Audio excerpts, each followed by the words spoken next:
चुनाव बाद भी कुछ बिहार में हिंसा जारी, भाजपा क्षेत्रीय संयोजक की पिटाई का आरोप तृणमूल पर।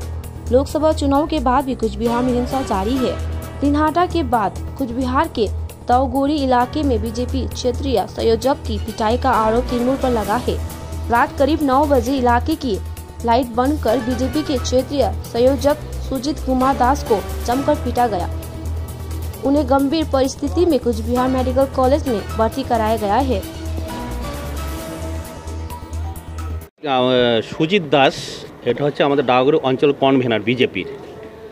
আজকে কিছুক্ষণ আগে উনি বাড়ি থেকে ওই ডাগুড়ি থেকে আসতেছিলেন।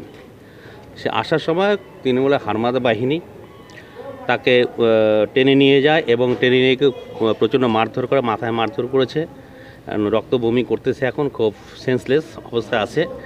এই হচ্ছে অবস্থা। এরা সারা ডাগুড়ি অঞ্চলে একটা সন্ত্রাসের বাতাবরণ তৈরি করছে, প্রত্যেক জায়গায় এরকম গিয়ে থ্রেট দিচ্ছে। এরকম করছে রঞ্জিত পাল আমাদের কর্মী, তার দোকান ভাঙচুর করছে, এরকম তাণ্ডব চালাচ্ছে।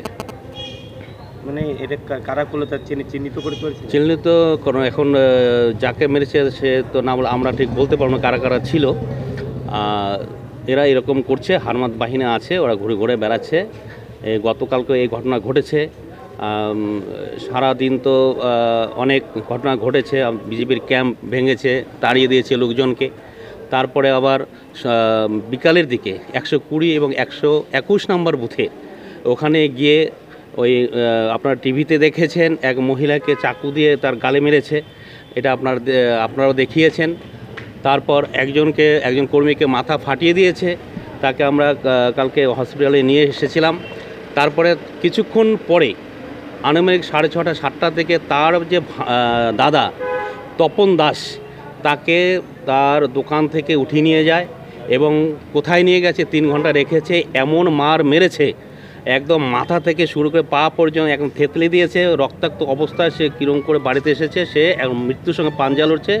কোচবিহার হসপিটালে সে ভর্তি আছে এখনও। আজকে আমরা গিয়ে দেখে আসছি। আর যে ভদ্রমহিলা কালকে ছুরি মেরেছে সে মিশন হসপিটালে ভর্তি আছে। আর আজকের সন্ধ্যাবেলা এই ঘটনা ঘটেছে। আপনার নামটা কি? আমার নাম হচ্ছে বীরেন দাস, নাটাবাড়ি 2 নং মণ্ডল প্রেসিডেন্ট, বিজেপি।